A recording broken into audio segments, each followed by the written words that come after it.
Hi, I'm Bill Story of the Olderhood Group, and welcome to our Future Living series. My guest today is Ian Price, who's a UK financial consultant and one of the real experts in all of this sort of so-called retirement planning, etc., etc. Hi, Ian. How you doing?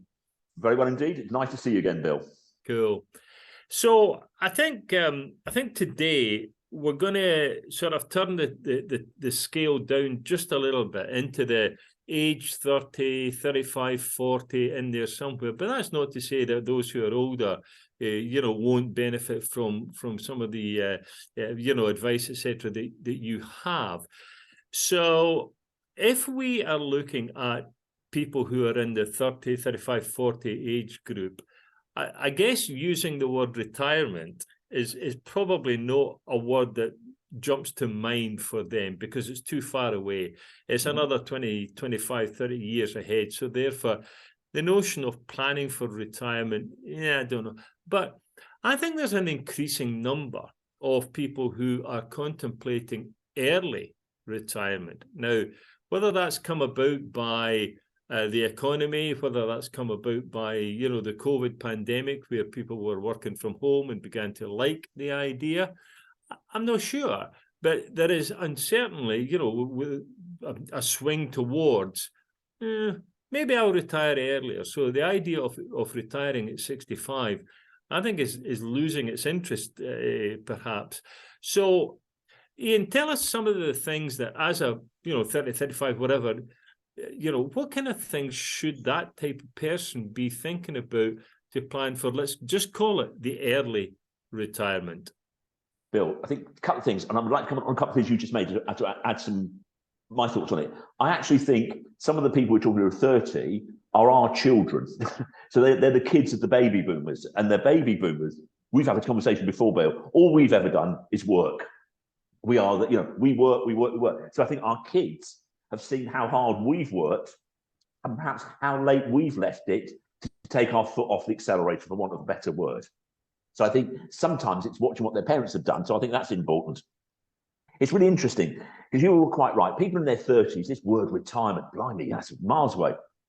But it's if you're 30 and let's say you want to retire at 60, you've only got 360 wage packets left. And you might have to fund, if you're going to live for 30 years, those 360 wage packets have got to fund you for 360. Does that make sense? So I call it like a seesaw. How many years left have you got to retire? So I think for me, thinking about what you might do and when you might stop becomes more important if you want to stop early, because the money you're going to have to put away will be greater because it has to last longer, Bill. It's just pure maths. Assuming everybody lives the same length of time, etc. There will be, there is. That's not a guaranteed, of course, but you've got this whole thing about what you need to do. And even me can remember 35 years ago being 30. It goes so quickly and changes. And in your 30s and 40s, I think you're into the most interesting time of your life, because it's often when children come along and there's other factors coming in. But I have met a lot of younger people who are very clear they're going to work really hard, save really hard, so they have the choice at, say, 55 to decide what to do. And if that is not to work, that's fine.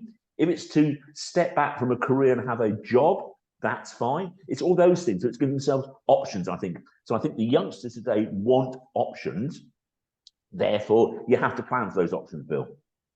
And obviously, I think the early retirement issue is, as you correctly say, a question of finance, simply because you've got less number of years to, as it were, plan and save, etc., for the date of retirement, but you've got many more years at the other side of that decision to be able to fund it. And while issues of things like health and lifestyle and what will I do in retirement are probably not at the top of the hit parade when it comes to 30, 35, 40-year-olds, but perhaps should be, but just isn't. I mean, you're just not going to get, you won't get their attention, for that. So I mean, I think it would obviously come down to things like, on the one hand, you've got pension, and that could be state pension or company pension, and then obviously on the other side of the coin, the investment thing. I'm not sure that there's an awful lot to discuss regarding pension, in as much as long as that 35-year-old continues to pay the government pension week in, week out, month over month and year over year, then it's just going to happen. I suspect there might be some restriction as to when you can get the pension money coming back out. So in other words, if you retire too early, you may be ahead of the date at which, under state rules, you can get it. So that's just a little twist to the idea. Whereas the company pension, I know you and I have talked about this before, where as long as you are contributing to your company pension and everything's otherwise hunky-dory, you keep your job and so on and so forth, we've strongly advocated things like the voluntary contribution. I don't know, certainly from the experience that we've had talking to people, doing corporate webinars, etc. I don't know that too many people use the voluntary contribution, methodology. Is that right? I think, Bill, absolutely. You're right. Whatever you do, if your employer offers you a pension, you should take it. Point one. And lots of schemes all over the world have what's called incentives. So you might have the base plan, but they might say, if you put in another 1%, we're putting another 1%.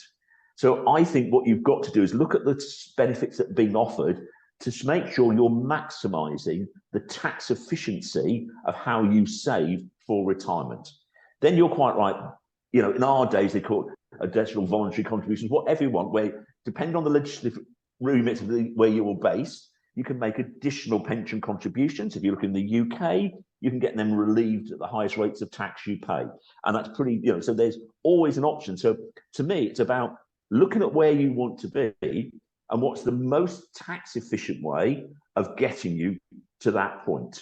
And I think pensions has always been, I call the bedrock or the foundation of that. Not to say other investments aren't important. And in fairness, Bill, what we've touched on this on a number of occasions, for a lot of, if you look at our kids, my kids, they know that at some point they will get an inheritance.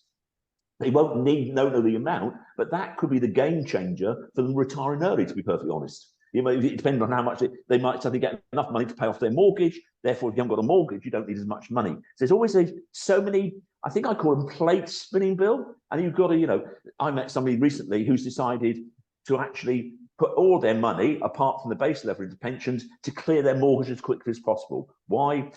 And you probably notice around the world, interest rates are getting higher than they have been. So that they look at different things in different ways. So you've got all these plates that you do need to spin. But key is understanding when that end game is, or you think it might be, to make sure that what you plan is appropriate for that point.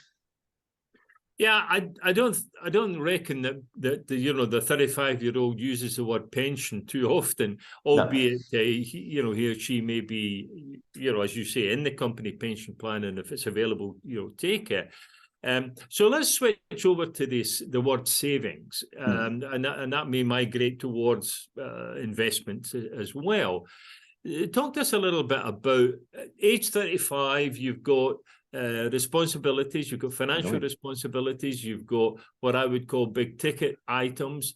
You get married, you rent a house, you maybe want to buy a house. Perhaps the family comes along, a new car is needed. So there are some big ticket items. And therefore, at the end of the month, that person's ability to save is not as nice an option as he or she would like it to be. So what kind of things should they be doing in terms of savings at that age, given the fact that they've got big ticket items? I think, Bill, the starting point is actually what you've just done without realizing, is actually work out what you spend each month is a good starting point. And I'm not sure most people really do that. They sit there and go, I think I spend this. So I always start with, what do you spend that you have to spend? Then what are your incidental or luxury items? And then what money can you've got over? So I think you have to go through a very quite tedious process, which is how much money is coming in, how much money is going out, what's left. Then you start saying, right, is it for short-term savings, medium-term savings, or long-term savings. You're quite right. Sometimes it is, I want to go on holiday. Right, that's short-term. That's money in the bank. You're not going to put it in the market. I always talk medium to long-term, probably 5 years plus. So understanding what you're saving for then dictates where you will put that money. And again, in each jurisdiction, Bill, we've got so many different jurisdictions that listen to it. Look at what tax allowances you're given that might make it a good idea to invest. So, for instance, we have in the UK, we have an individual savings account called an ISA, which you can put up to £20,000 a year into out of net income, but everything then grows tax-free. So there are different ways of saving. Also, Bill, I think you have to be realistic in today's world. A lot of businesses offer share saving schemes. You should look at those because, again, some of the discounts you get on that can be quite attractive to consider. Many options, Bill, but the starting point was the one you just did very carefully. Work out really how much money you got. That's the key to it all. Yeah, I think, and the word that we use regularly, in fact, all the time when we're speaking with groups or whatever it may be, again, I'm talking about in that age group, 35, 40, in there someplace, regarding savings, because everybody, pretty much everybody says, I just can't save, there's just nothing left, etc. What little I can save, I put away, etc. The word that we use a lot is discipline. Is discipline. You've got to discipline yourself to say, as you say, you may have short-term savings, medium, and then longer-term savings. The trick is that whatever the savings are, that you don't dip into them, particularly the so-called long-term savings, because, there is a big ticket item coming up, but if you dip into the long-term savings or any of the other savings for that matter, then it starts to get a little bit, your time horizon changes because you're going to change the time horizon. So instead of starting that long-term saving at 35, because you've taken money out of the long-term savings thus far, then you're not starting long-term savings at age 35. It could be age 40. It could be age 45.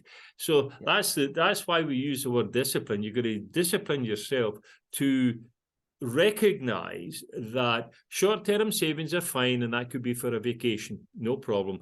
Medium term, that's fine. That could be more like a mortgage or saving for a house. But the long-term savings really have to be put someplace almost like in a lock box where it's just never going to be touched, ideally. In fairness, and you started this, Bill, quite rightly. That's the one thing that depending on legislation, jurisdiction, once it's in a pension, you can't take it out maybe until 55, 57. So once it's there, it's there. In the UK, believe it or not, we've got a facility where a grandparent can actually fund a child's pension up to £3,600 UK pounds a year and get tax relief on it.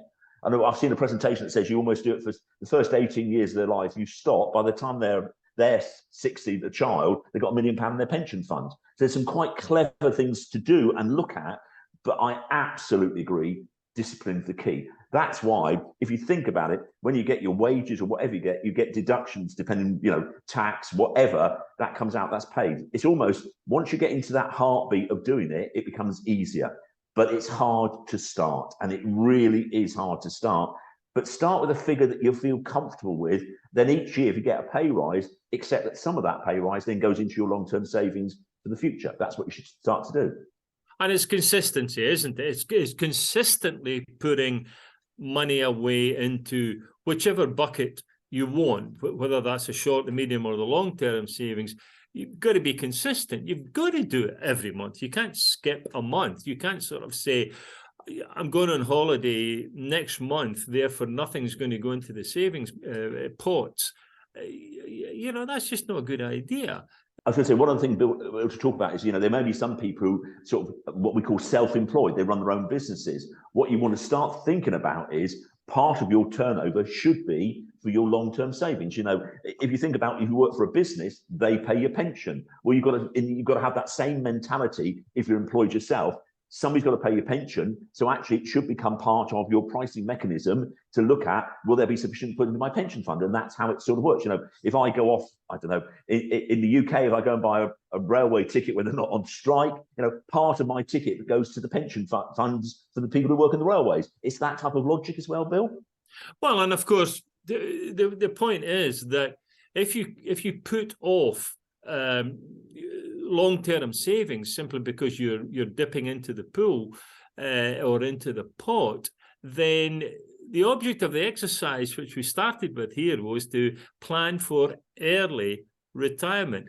Well, that ain't going to happen. If you just keep pushing the envelope further and further along the timeline, then you're never going to be in a position to early retire, and you're going to end up waiting until 65, where it's more mandatory perhaps, and things kick in, etc. You're not going to be able to fund your own early retirement. So you're going to make up your mind. Do you want to retire early? Well, okay, you're going to have to do certain things to achieve it. Perhaps to finish on, one of the things I'd always look at doing is anywhere there's something called cash flow modeling of some description, which shows you what income you're going to need at what age and what assets you've got, and will include, for instance, when any state pension's going to come in. So you get a very clear picture. So some form of cash flow modeling as part of that process, I think is absolutely great. Brilliant, Bill. Super. All right. Well, we're going to continue this series, as we move along into 2023. It's coming to the end of the year. So for the time being, my thanks to Ian Price, who's a UK financial consultant. You've been watching the Future Living series. I'm Bill Story of the Olderhood Group. And I think we'll take this opportunity to wish everyone a Merry Christmas, wherever you are. Hopefully you celebrate it, but certainly a Happy New Year. Thanks very much, Ian. All the best. All the best to you, Bill. Thank you.